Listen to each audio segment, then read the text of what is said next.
Ya, Assalamualaikum warahmatullahi wabarakatuh. Selamat pagi.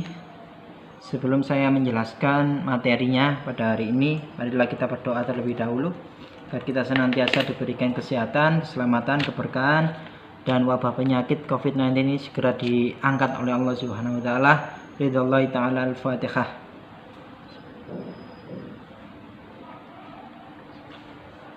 Bismillahirrahmanirrahim.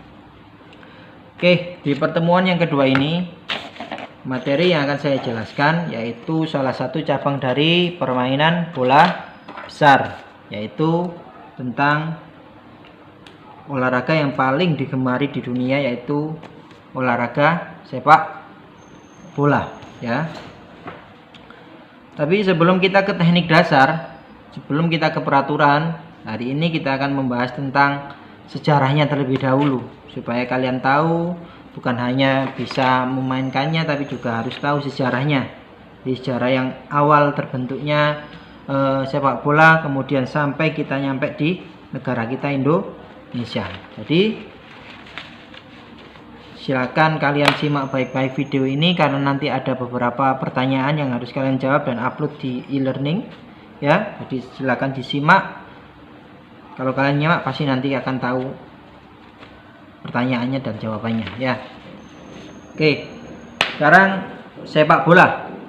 Sepak bola pertama kali dimainkan atau ditemukan itu di negara Cina, di Tiongkok.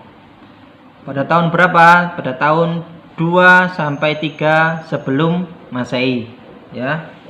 Di mereka mainkannya itu pakai bola yang terbuat dari kulit.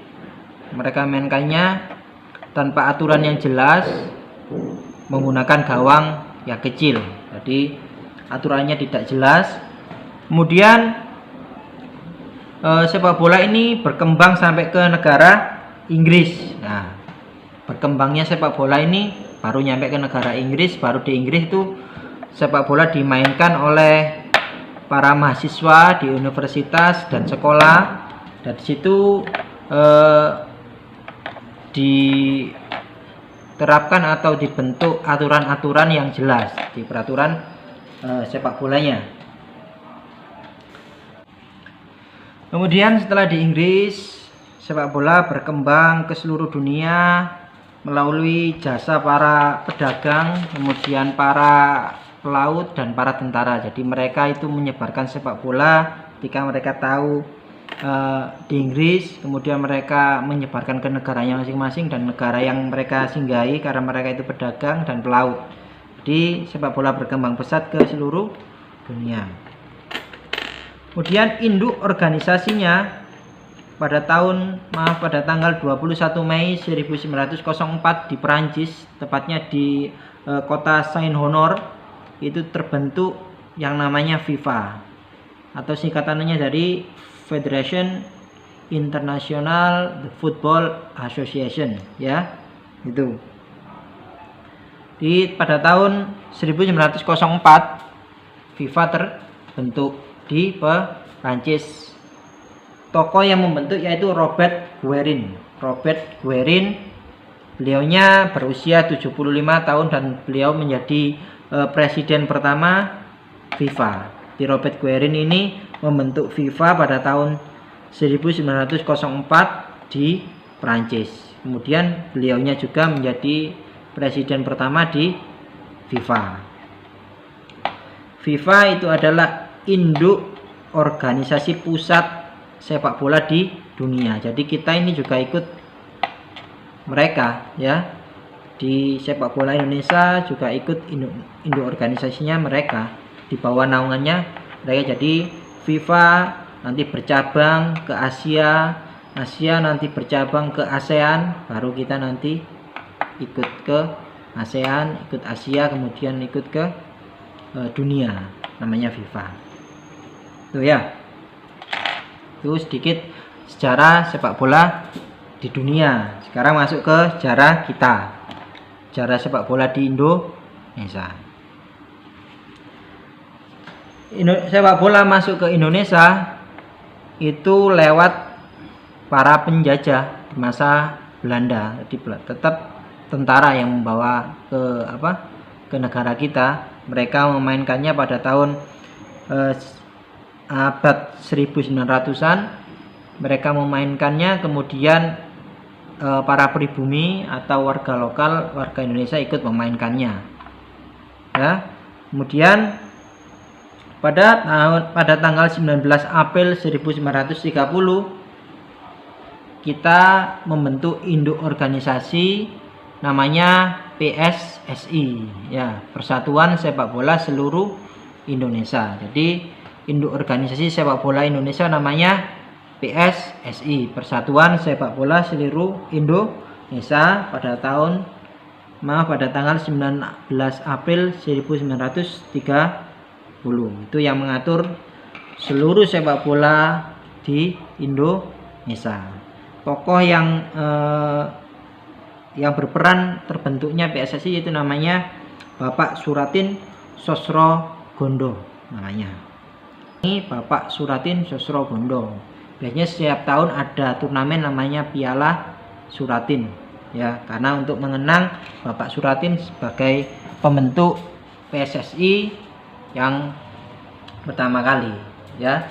Itu sejarahnya masuk sepak bola ke Indonesia. Jadi di bawah tentara pada masa penjajahan, kemudian pribumi juga ikut main, kemudian sudah terbiasa atau sudah membumi permainannya di Indonesia. Kemudian pada tanggal 19 April 1930 kita membentuk induk organisasi namanya PSSI oleh Bapak Suratin Sosrogondo, ya, tuh. Kemudian induk organisasi kita PSSI itu punya punya atasan atau punya induk organisasi di atas, itu namanya AFF, ya. AFF itu apa? Singkatan dari ASEAN Football Federation. ASEAN, karena kita ini masuk Asia Tenggara, maka kita ikut di AFF, ya. AFF dibentuk pada tanggal 31 Januari 1984. Jadi PSSI dulu, kemudian ada ASEAN atau AFF. Jadi kita ikut AFF. Terbentuknya di mana? AFF terbentuknya di Jakarta, ya, pada tanggal 31 Januari 1984. Kantornya ada di Selangor, Malaysia, ya. Kantornya ada di Selangor, Malaysia. Kemudian di atas AFF ada namanya AFC. AFC ini lingkupnya Asia, ya. PSSI lingkupnya Indonesia sendiri, kemudian AFF lingkupnya ASEAN, ya. ASEAN itu lebih kecil karena Asia Tenggara. Kemudian ada AFC itu lingkupnya Asia, lebih besar, ya. AFC dibentuk pada tanggal 7 Mei 1954. Saya ulangi, AFC dibentuk pada tanggal 7 Mei 1954 di Filipina, ya, di Filipina. Singkatan dari AFC yaitu ASEAN bukan ASEAN, ya. ASEAN Football Confederation. ASEAN Football Confederation, ya. Kantornya ada di mana? Kantornya ada di Kuala Lumpur, Malaysia, ya. Kuala Lumpur, Malaysia. Jadi turunannya nanti begini. FIFA, kemudian kita ke AFC karena kita Asia, kemudian turun lagi di AFF, baru turun lagi di PSSI, ya. FIFA dunia, AFC Asia, AFF itu ASEAN, kemudian turun lagi ke PSSI Indonesia, ya. Saya kira sudah jelas.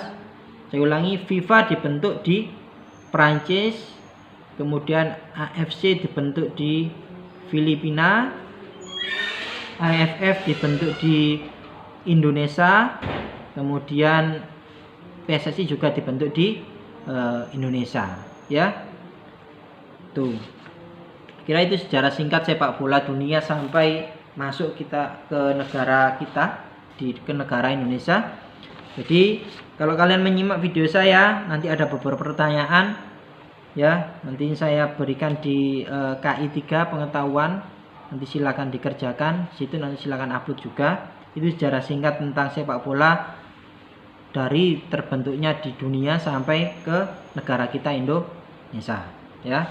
Dan itu saja pertemuan yang kedua ini ya. Untuk pertemuan selanjutnya nanti kita bahas tentang peraturan dan perlengkapan sepak bola ya. Kurang lebihnya mohon maaf dari saya. Kalian tetap jaga kesehatan ya, tidur yang cukup, tidak usah ke tempat keramaian, tidak usah ke kafe, ke warung kopi ya. Tetap jaga kesehatan. Assalamualaikum warahmatullahi wabarakatuh.